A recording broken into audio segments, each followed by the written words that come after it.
Well, welcome, Shahmeen. Thanks so much for agreeing to have this conversation with me about how you're using the Leadership Circle profile and some of the other Leadership Circle products with your clients. And just as a beginning, I'm really curious about what is it that led you to the Leadership Circle profile?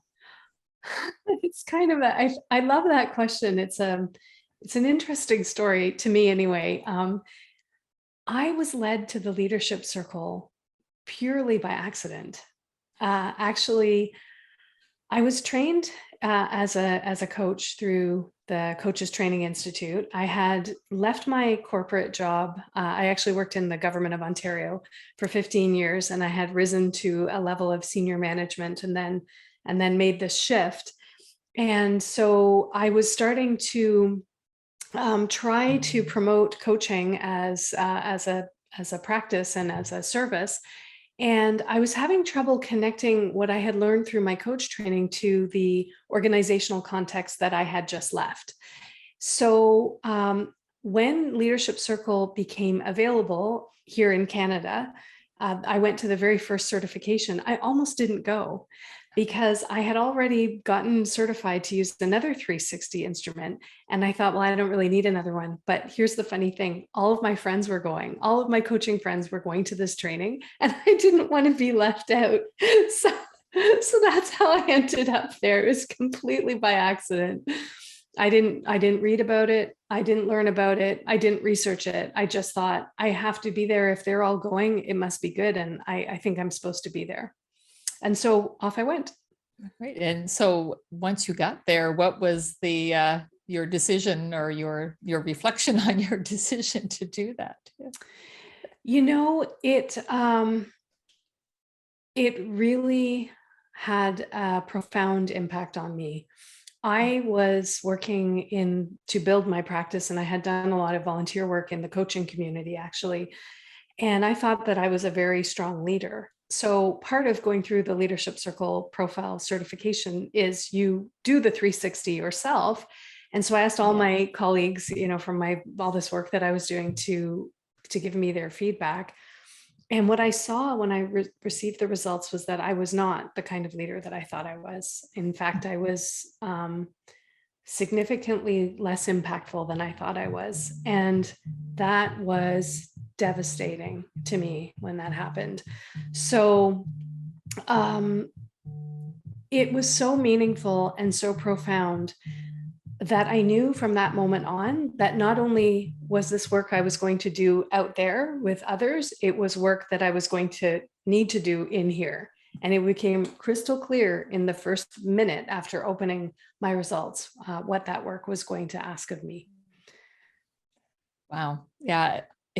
I'm nodding because very similar experience on this end. It's that whole idea of revealing your blind spots, that what you think you are and who you are as a leader, and what I really liked about this assessment, and I'd avoided it for years because 360s kind of left a bad taste in my mouth. But once we learned about this, this is really, it's more holistic, and it's about your way of being as well as your way of doing. So and it's so developmental. That was that whole idea that it's not just that, oh, this is you're in this box, or this is how you are, but this is how you're showing up right now. But there's where you could go. That really is what struck me about that too. Absolutely. Right. Yeah, me too. The clarity with which I saw the path was, after the shock, was the most impactful part.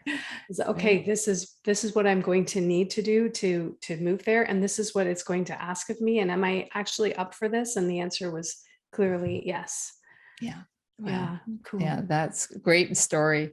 Yeah. So now that you're using it in practice, tell us a little bit about how you've been using it particularly with diverse clients. We also know in this time that we're interested in that, and diverse in terms of the kinds of clients and the kinds of populations.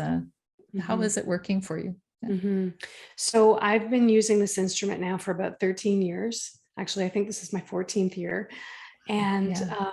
I've had the opportunity over that time to also become faculty for 11 years at the Leadership Circle, where I certified and mentored over 1,000 people during that time. So, so I'm very steeped in it, and feel very fortunate to have had that opportunity. So I've used it in a multitude of ways. When you ask about um, diversity, what comes to mind actually is an engagement I had very early in the game, where we took this instrument to leaders from Hawaii and the Micronesia Islands. So yeah, so now the first thing I noticed, the first chunk of it was the leaders from Hawaii, and the second chunk of it was the leaders from Micronesia. All of this happened at the University of San Diego in a leadership development program. So the first thing I noticed was that all of the profiles from the people in Hawaii seemed to skew to more creative than reactive. And if you use the leadership circle, you'll know what I mean. If you don't, it's just there are kind of two life stances or two stages that the instrument suggests. And one of them is called reactive, where we are sort of trying to get away from what we don't want and inadvertently bring more of what we don't want into our lives. And the other being called, we call it creative, which is more about, moving towards something that matters to you. And so 70% of the population, they say, is somewhere in reactive, moving towards creative. That's what the stage research has shown. So I was quite surprised to see that all of the profiles in the Hawaiian leaders were very creative, like 80th percentile and above creative. Wow. So I first I thought, well, I must be about to encounter, very extraordinary leaders who are really creating transformation and innovation. But when I started talking to the people who were lovely, amazing, awesome human beings, I didn't feel like that was the audience I was speaking to. I didn't feel like that was the clientele I was speaking to. I still felt like they were similar to most of the other people who use this instrument. Some were in reactive, moving towards creative, which is quite normal.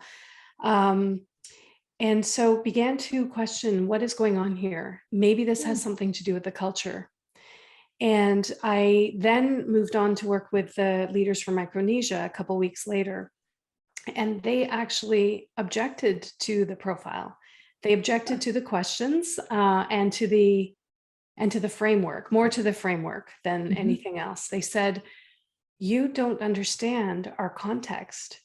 We live on small islands. There could be as small as 100 families living here. And so everybody knows everybody else. So I know my boss, I know my colleagues, I know all these people that I work with, and they were leaders at community colleges. And they said, if I am to be what you call courageously authentic, or authentically courageous, I risk being shunned. I risk being separated, isolated, and cast away from my community, and I'm not willing to risk that. So you've brought an American, they called it American, I'd say North American or Western context to us that doesn't match our reality. And so that was a huge eye opener for me to have that conversation with those leaders. Wow. So I'm curious what happened at the end. Yeah. Well, I was going to get to outcome, but it's kind of like, wow, like I've never had that kind of pushback. We've talked about it, like about language and maybe not quite the right language or for the specific organization. They said it was very corporate. We're not corporate.